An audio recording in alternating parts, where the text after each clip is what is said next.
Hey guys, and welcome back to this channel. In this video I'll be showing you guys how you can create like a silhouette out of like a person on CapCut PC. So you're going to want to copy and paste it or not. I think you're just gonna need this and that's it, because we're going to put a different background if you don't want kind of like her to be knit, but you're just going to like cut out and it's like auto cut out. And I'm also going to add in like a different background for this so you guys can see the silhouette.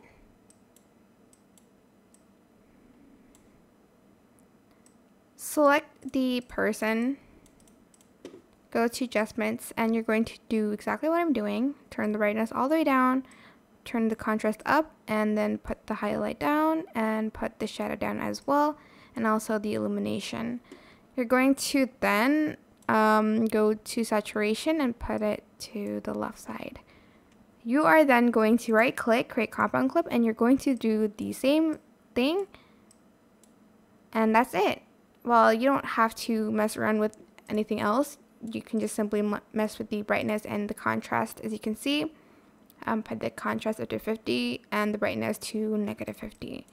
That's it. Super simple. I hope this tutorial was helpful for you guys. Don't forget to like this video, comment, subscribe to this channel, share this video, and if you have any questions, just leave it in the comment section down below and I'll try my best to answer them all for you guys. And if you found this video helpful, please click the thanks button above the description box down below. Thank you so much for watching. Bye!